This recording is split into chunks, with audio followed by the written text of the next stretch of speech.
जय श्री ओम नमः सिद्धेभ्य ओम नमः सिद्धेभ्य ओम नमः सिद्धेभ्य। नमो अरिहंताणं नमो सिद्धाणं नमो आयर्याणं नमो वज्रायाणं नमो लोये सव्यसाहुणं। मंगलम भगवान वीरो मंगलम गौतमो गणि मंगलम मुकुंद कुंदार्यो जैन धर्मोस्तु मंगलम। सर्वमंगल मांगल्यं सर्वे कल्याणकारिकं प्रधानं सर्वधर्माणां जैनं जयतु शासनं जैनं जयतु शासनं। मोक्षमार्गस्य नेतारं भेत्तारं कर्मभूभृतां ज्ञातारं विश्वतत्त्वानां वन्दे तद्गुणलब्धये वंदे तद्गुणलब्धये। तत्वार्थ सूत्र नाम का यह ग्रंथ कल हमने मंगलाचरण स्टार्ट किया था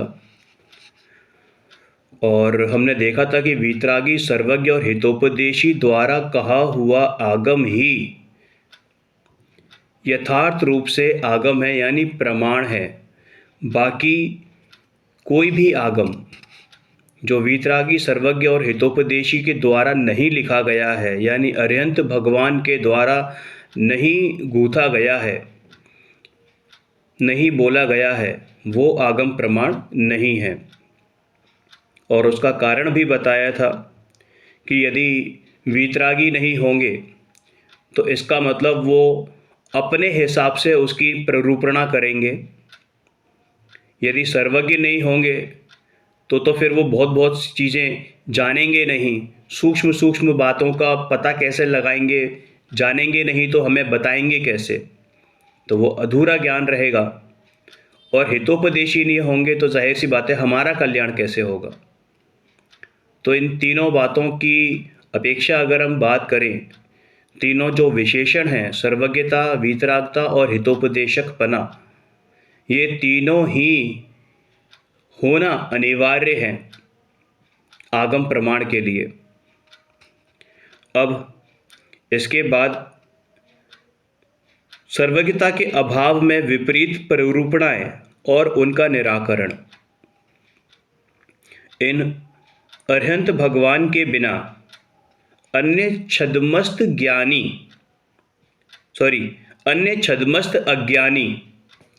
अरिहंत भगवान के बिना जो अन्य छद्मस्त अज्ञानी हैं, यानी मिथ्या दृष्टि हैं, एकांतवादी, अपनी इच्छा से अनेक प्रकार की मिथ्या कल्पनाएं कर वस्तु का स्वरूप अन्यथा कहते हैं, उनमें कोई जीव तत्व का अभाव कहते हैं, कोई जीव को ज्ञानादि गुणों से पृथक निर्गुण मानते हैं, यानी कोई ये मानते हैं कि जीव में कोई गुण होते ही नहीं है, मतलब निर्गुण है। कोई उसे कर्म की उपाधि से रहित सर्वथा शुद्ध ही मानते हैं, यानी मैं कभी कर्मों से छुआ, मुझे कभी कर्मों ने छुआ ही नहीं। हम जब ये बात बोलते हैं तो उसमें अनेकांतवाद से बात कही जाती है, लेकिन जब मिथ्या दृष्टि ये बात बोलता है कि कर्मों से सर्वथा रहित हूँ, तो वहाँ एकांत की बदबू आती है। इसका मतलब वो अपने आप को अभी भी स्वतंत्र ही मान रहा है। तो भैया स्वतंत्र मान रहा है, इसका मतलब पर्याय में भी स्वतंत्रता मान रहा है, यानी वो जो शरीर दिखाई दे रहा है वो भी उसको, मतलब ऐसा लगता है कि भैया अगर वो स्वतंत्र है तो फिर ये शरीर का संयोग क्यों है, जो सुख दुख का वेदन हो रहा है फिर वो क्यों है। इसका मतलब ये कि वो झूठा है, और वो झूठा इसलिए है क्योंकि उसने एकांत की चादर ओढ़ रखी है। और जैन दर्शन क्या कहता है कि भैया प्रत्येक वस्तु अनंत धर्मात्मक है, उसको देखने का नजरिया अनेकांतात्मक है। और जिनवाणी क्या बताती है, जिनवाणी कैसी है, स्यादवादमयी है ना। तो कोई उसे कर्म की उपाधि से रहित सर्वथा शुद्ध ही मानते हैं इत्यादि एकांत अभिप्राय से वस्तु को अनंत धर्मात्मक नहीं मानते। इनके अनुसार यदि जीव का सर्वथा अभाव ही माना जाए, अब उसका काट कर रहे हैं कि भैया यदि उनको उनके अनुसार ही अगर हम बात माने कि जीव का अभाव माने, तो मैं सुखी हो रहा हूँ, मैं दुखी हो रहा हूँ, मुझे इस बात का वेदन हो रहा है ना, मैं यह क्रिया करूँगा, ऐसे ज्ञान रूप जो विकल्प आते हैं, तो क्या वो शरीर के होते हैं? क्योंकि शरीर तो अचेतन है, तो ऐसे विकल्प शरीर तो कर नहीं सकता, तो फिर किसके होंगे? है ना। तो यह स्वीकार करना ही होगा कि ये सारे जो बुद्धिपूर्वक विकल्प होते हैं वो आत्मा के होते हैं, है ना। आत्मा के बिना उन्हें पृथक पृथक कौन ग्रहण करेगा? अब जो पंचेंद्रिय के विषयों के प्रति जो आसक्ति होती है, या उनको जो जानता है, जो पंचेंद्रिय के विषय हैं उनको जो जानता है, वो कौन जानता है? ये शरीर जानता है या ये आत्मा जानता है? शरीर जानता है या आत्मा जानता है? अरे भाई, आत्मा के बिना उन्हें कौन ग्रहण करे? अलग अलग कौन ग्रहण करे? है ना। आत्मा का सद्भाव प्रकट दिखाई देता है, तो इससे क्या प्रूफ हुआ कि आत्मा का तो जो सद्भाव है वो है, प्रत्यक्ष रूप में है। और 17-18 नंबर की गाथा में आया भी है कि अनुभूति स्वरूप भगवान आत्मा आबाल गोपाल सबको जानने में प्रत्यक्ष भाषित होता है, सबको जानने में आता है। अनुभूति स्वरूप भगवान आत्मा आबाल गोपाल सबको प्रत्यक्ष जानने में आता है, सबको प्रत्यक्ष अनुभव में आता है ना। जीव का अस्तित्व मानते हुए भी कोई जीव और ज्ञान के अस्तित्व को सर्वथा पृथक मानते हैं, यानी जीव और ज्ञान दोनों ही जुदा जुदा हैं, ऐसा जो मानते हैं। तो भैया ऐसा कहने से उन्होंने भेद खड़ा कर दिया। क्या भेद खड़ा कर दिया? कि यदि ज्ञान के बिना आत्मा का अस्तित्व माना जाए या आत्मा के बिना ज्ञान का अस्तित्व माना जाए, तो ये सिद्ध कैसे करोगे? क्योंकि ज्ञान के बिना आत्मा का अस्तित्व नहीं है और आत्मा के बिना ज्ञान का अस्तित्व नहीं है। ज्ञान और जीव में, हालांकि ज्ञान और जीव में गुण गुणी की अपेक्षा भिन्नपना है, गुण गुणी की अपेक्षा भिन्नपना है, जैसे चीनी और मिठास। लेकिन वो मिठास किसमें है? चीनी में सर्वदा शामिल है ना, वो सर्वथा सर्वदा सर्वत्र शामिल है। आप मिठास को चीनी से अलग नहीं कर सकते, ऐसे ही ज्ञान को आत्मा से अलग नहीं कर सकते। ये गुण गुणी का भेद कहने में, मतलब कथनचित में तो है भेद, लेकिन द्रव्य की अपेक्षा अगर हम बात करें तो दोनों एक हैं। ज्ञान और आत्मा में कोई प्रदेश भेद नहीं है कि इस प्रदेश में, इतने प्रदेशों में ज्ञान है और इतने प्रदेशों में आत्मा है। आत्मा के इतने प्रदेशों में तो ज्ञान सकरा है और इतने प्रदेशों में श्रद्धा है, इतने प्रदेशों में चारित्र है, इतने प्रदेशों में प्रभुता है, इतने प्रदेशों में विभूता। ऐसा तो नहीं है। गुण गुणी की अपेक्षा ये भेद हो सकते हैं, वो भी कहने के लिए, समझाने के लिए, समझने के लिए, लेकिन यथार्थ रूप से देखा जाए तो दोनों में कोई भेद नहीं है। यथार्थ रूप यानी कि द्रव्य दृष्टि से अगर देखा जाए तो ज्ञान और आत्मा तो एक ही है। जैसे एग्जाम्पल दिया अग्नि और उष्णता का। अग्नि और उसकी उष्णता वस्तु की अपेक्षा अभेद रूप है, उनमें प्रदेश भेद नहीं है। उसी प्रकार ज्ञान और आत्मा की एकता जाननी, यानी ज्ञान और आत्मा की एकता को जाना जाए। इसी प्रकार प्रदेशों की अपेक्षा भी यदि गुण गुणी सर्वथा पृथक पृथक हों, है ना, तो उन दोनों का ही अभाव हो जाएगा। भाई अगर आप गुण और गुणी दोनों को अलग कर दोगे तो फिर दोनों का ही अभाव हो गया। चीनी को आप कैसे जानते हो कि वो मीठी है? जब उसके स्वभाव को उससे अलग कर दिया जाए तो फिर वो चीनी कहाँ रही? और मिठास को तो आप चीनी में से निकाल नहीं सकते। अतः गुण गुणी सर्वथा पृथक नहीं है, गुण गुणी सर्वथा पृथक पृथक नहीं है, अलग अलग नहीं है। अब कई लोग ऐसे हैं जो सर्वथा ही गुणगुणी को एक मानते हुए भी समस्त जीवों को कर्म की उपाधि से रहित कहते हैं। अब ऐसे अगर हम मान लें तो सामने प्रत्यक्ष दिखाई दे रही है क्या? दरिद्रता, है ना, अमीरी, गरीबी, रोगी, निरोगी, राजा, रंक, दुखी, सुखी, कुरूप, सुरूप, पंडित, मूर्ख, नीचा, ऊंचा, है ना, ऐसे कुल वाले इत्यादि उपाधि सहित।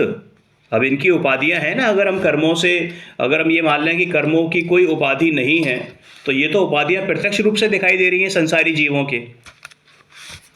आप समझ रहे हैं ना बात को? ये तो उपाधियां सबको दिखाई दे रही है ना। व्यवहार में बात करते हैं कि भैया बड़ा अमीर आदमी है, बड़ा गरीब, अरे बहुत गरीब है, उसके क्या ठाठ हैं साहब, मैं तो बड़ा सुखी हूँ, अरे बहुत दुखी हूँ, है ना। ऐसे तो फिर ये क्या चीज़ है? ये उपाधियां ही तो हैं। अगर हम ये माने कि कर्मों की उपाधि से रहित है, तो फिर ये उपाधियां किस बात की हैं, है ना। तो इस प्रकार की रचना कैसे बनेगी? समस्त संसारी जीवों को पुण्य पाप का फल, पुण्य पाप का फल प्रत्यक्ष दिखाई देता है, प्रत्यक्ष ज्ञात होता है।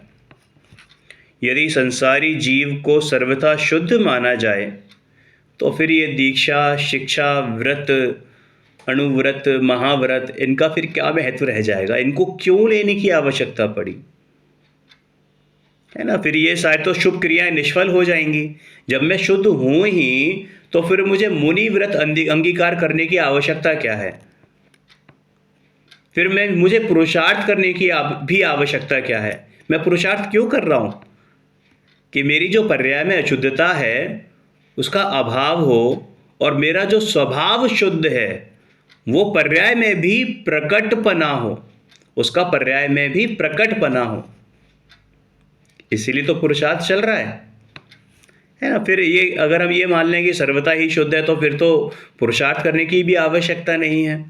फिर तो मुनि अवस्था लेने की भी, मुनि पर्याय धारण करने की भी आवश्यकता नहीं है। फिर तो मंदिर जाने की भी आवश्यकता नहीं है। फिर तो कोई शुभ क्रियाएं करने की भी आवश्यकता नहीं है ना।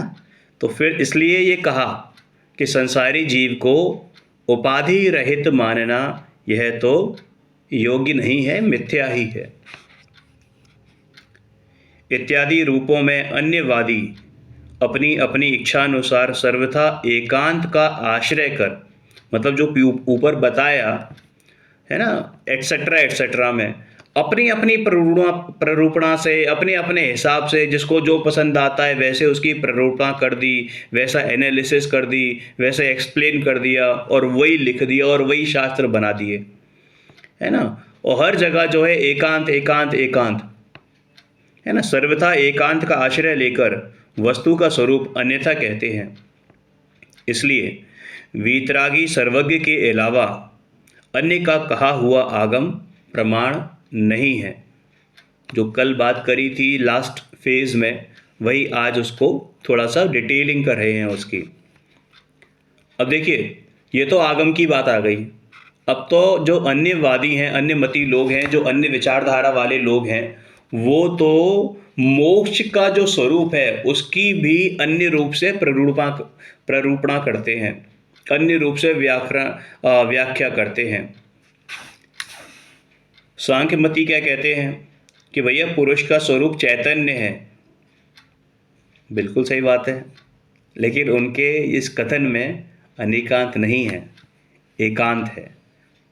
और हमने पढ़ा था ना, एकांत और अनेकांत भी दो प्रकार के होते हैं, सम्यक एकांत, मिथ्या एकांत, सम्यक अनेकांत और मिथ्या अनेकांत। तो यहाँ पर मिथ्या एकांत है उस स्वरूप का। देखिए, सांख्यमती कहते हैं कि पुरुष का स्वरूप चैतन्य है ना, चैतन्य है। उस स्वरूप का ज्ञेयकारों को जानने से परान्मुख हो जाना मोक्ष है। यानी ज्ञेयकारों को जानने से परान्मुख हो जाना, यानी ज्ञेयकारों को जानना ही नहीं, तो वो मोक्ष है। परंतु मोक्ष का स्वरूप जानने पर वह असद्भाव रूप ही सिद्ध होगा, क्योंकि निराकार वस्तु तो गधे के सींग जैसे है ना। गधे के सर पर सींग जैसा होता है ना, यानी कि जिसका कोई अस्तित्व नहीं है, वैसे है। क्योंकि निराकार वस्तु नहीं होती, वस्तु का कोई ना कोई तो आकार होता है ना। प्रदेशत्व गुण तो प्रत्येक वस्तु में विद्यमान है, तो निराकार तो हो नहीं सकती। तो ये तो मिथ्या कल्पना रूप ही है।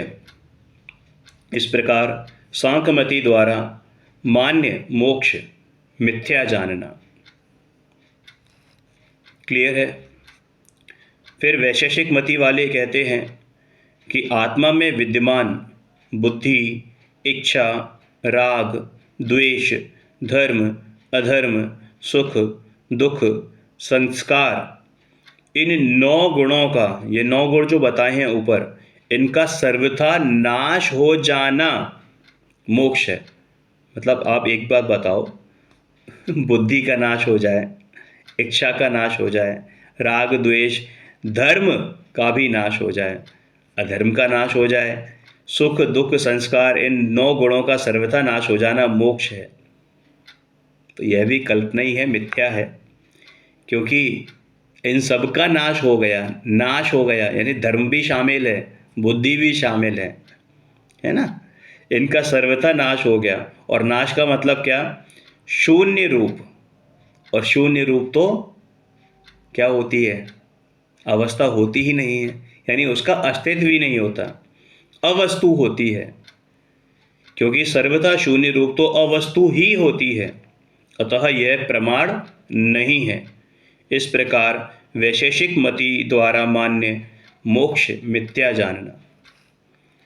अब बौद्ध मति क्या कहते हैं कि जैसे दीपक बुझकर प्रकाश से रहित हो जाता है, उसी प्रकार आत्मा का ज्ञान रूपी प्रकाश से रहित हो जाना मोक्ष है।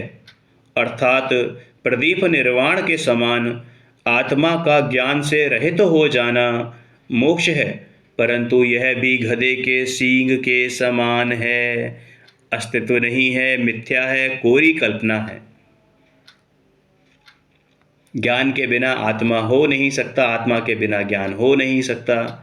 तो उसने दीपक को प्रकाश का अभाव करके दीपक का अभाव किया, तो फिर तो आत्मा का भी अभाव हुआ, ये तो संभव है नहीं।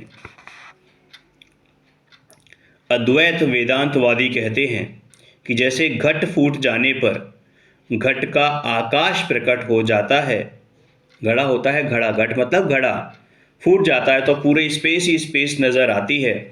तो उसी प्रकार जब जीव के देह का अभाव हो जाता है, तब सभी प्राणी परम ब्रह्म में लीन हो जाते हैं। मतलब देह के अभाव के बाद प्राणी जो है वो परम ब्रह्म में लीन हो जाता है। ब्रह्म का स्वरूप आनंदमयी है, अतः वहाँ अनंत सुख है। ब्रह्म का स्वरूप आनंदमयी है, अतः वहाँ अनंत सुख है। वह सुख ज्ञान से ही ग्रहण होता है, इंद्रिय गोचर नहीं है। ऐसा सुख मोक्ष में प्राप्त होता है। इस प्रकार वेदांतवादी समस्त जगत में एक ही ब्रह्म की सत्ता बताते हैं, परंतु यह कहना भी उचित नहीं है, क्योंकि पृथक पृथक अपने स्वरूप में विराजमान संसारी जीव का परम ब्रह्म में लीन होना संभव नहीं है। जो संसारी जीव हैं, क्या वो परम ब्रह्म में लीन हो सकते हैं एट प्रेजेंट? तो इस प्रकार अद्वैतवादी द्वारा मान्य मोक्ष मिथ्या है। ये जो अद्वैतवादी बात कही गई है ना, ये एक्चुअली जो अपने यहाँ चलते हैं ब्रह्म कुमारी वगैरह जो आश्रम चलते हैं, है ना, तमाम तरीके के, और तो ये लोग ये मानते हैं ऐसा कि मृत्यु के बाद सीधे मोक्ष है, यानी कि वो परम ब्रह्म में लीन हो गया है मनुष्य या जीव। तो ऐसा तो संभव है नहीं, है ना। अब जो भूतवादी नास्तिक मति कहते हैं, नास्तिक जिसे कहते हैं, ठीक है ना, एथियस्ट, है ना, कि पृथ्वी, जल, अग्नि, वायु और आकाश, इन 5 भूत, अब ये भूत वाले भूत नहीं, आ करके वाले भूत नहीं, 5 ये तत्व जो बताए हैं यहाँ पर, उनके हिसाब से ये तत्व इन्हें भूत कहते हैं। इन 5 भूतों के मिलाप से जीव रूप चेतना शक्ति प्रकट होती है। मतलब ये बोलते हैं कि हमारा जो विकास हुआ है, हमारा जो उत्पत्ति हुई है, वो पृथ्वी, जल, अग्नि, वायु और आकाश के द्वारा हुई है। यानी जब ये इकट्ठे मिलते हैं एक सर्टेन रेशियो में, तो जीव की उत्पत्ति होती है, यानी कि चेतना शक्ति प्रकट होती है। जैसे कि मद्य या शराब उत्पन्न होने में कारणभूत गुड़, बेर, महुआ, नीम के फूल आदि का संयोग होने पर उनमें मद शक्ति प्रकट हो जाती है। उसी प्रकार पृथ्वी आदि 5 तत्वों के संयोग से चेतना स्वरूप जीव उत्पन्न हो जाता है। शरीर का नाश होते ही जल के बुदबुदे के समान चेतना भी विलीन हो जाती है। उस शरीर से पृथक अन्य कोई पदार्थ हमें ज्ञात नहीं होता। मतलब वो शरीर को ही जीव मान रहे हैं बेसिकली, अगर हम बात कहें तो वो ये मानते हैं कि जब तक ये शरीर है तभी तक जीव है ना। और जीव की उत्पत्ति हो रही है वो इन 5 भूतों से हो रही है, तो वो शरीर को ही आत्मा मान रहे हैं। जैसे आकाश का फूल किसी ने देखा नहीं, कथन मात्र ही है, उसी प्रकार शरीर से पृथक जीव किसी ने देखा नहीं, अतः वह भी कथन मात्र ही है, ऐसा उनका मानना है। जीव मरकर पुनः उत्पन्न नहीं होता है, अतः शरीर से पृथक कोई जीव नहीं है। इस प्रकार नास्तिक मति जीव तत्व का अभाव बताते हैं। अब इस संबंध में क्या कहते हैं कि हे भूतवादी, तुम व्यर्थ ही जीव की नास्ति कहते हो।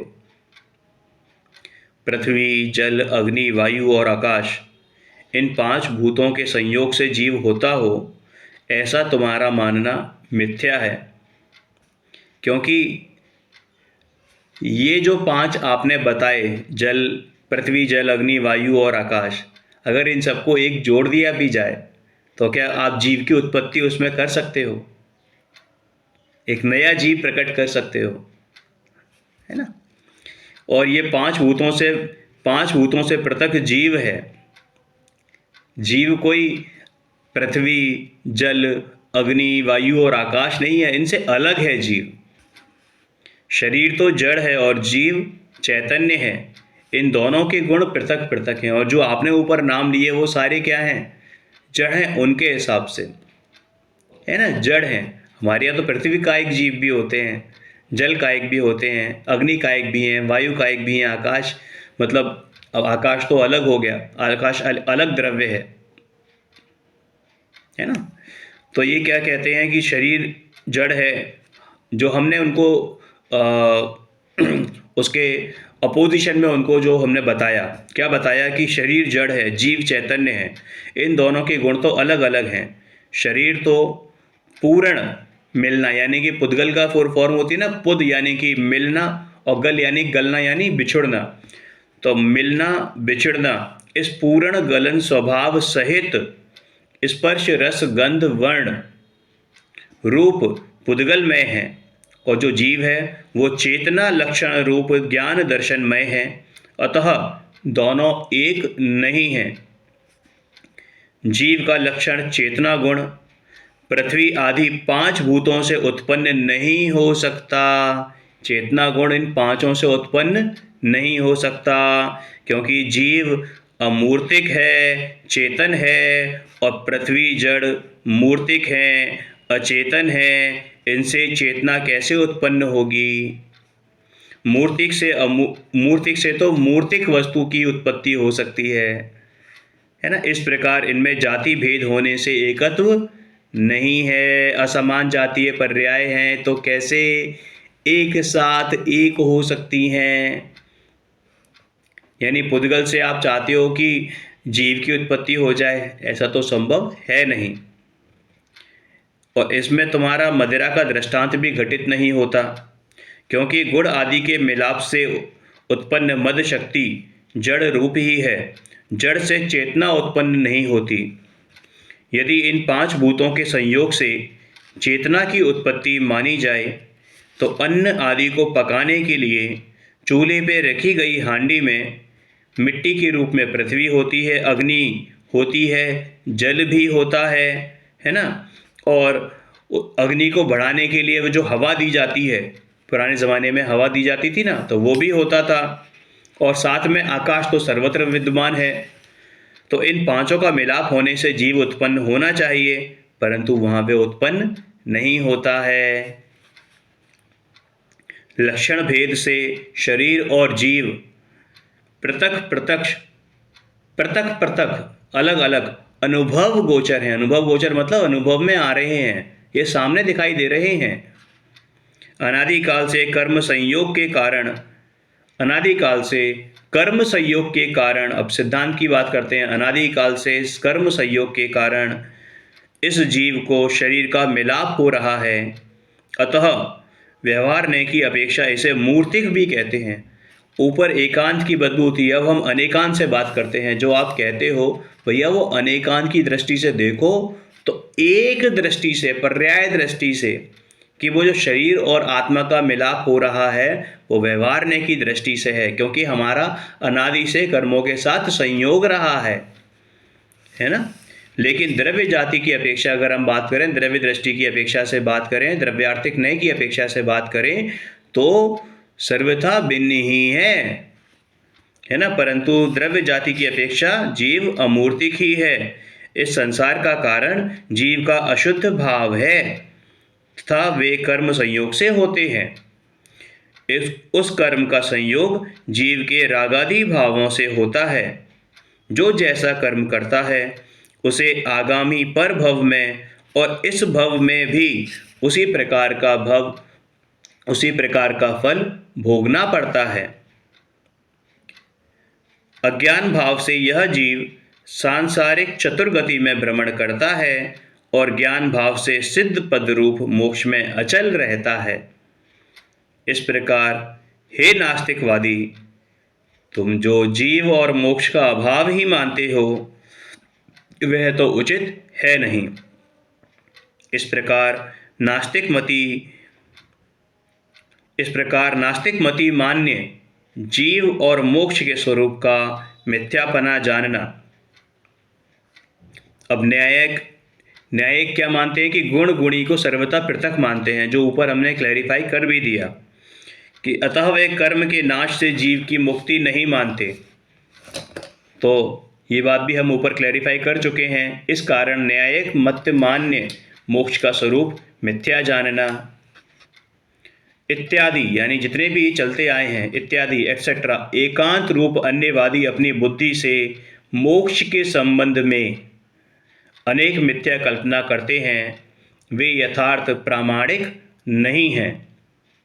नास्तिक मति कहते हैं कि पंचभूत मोक्ष की प्राप्ति के उपाय के संबंध में भी, है ना, एक और है कि मोक्ष की प्राप्ति के उपाय के संबंध में भी अन्यवादियों के आगम अन्य प्रकार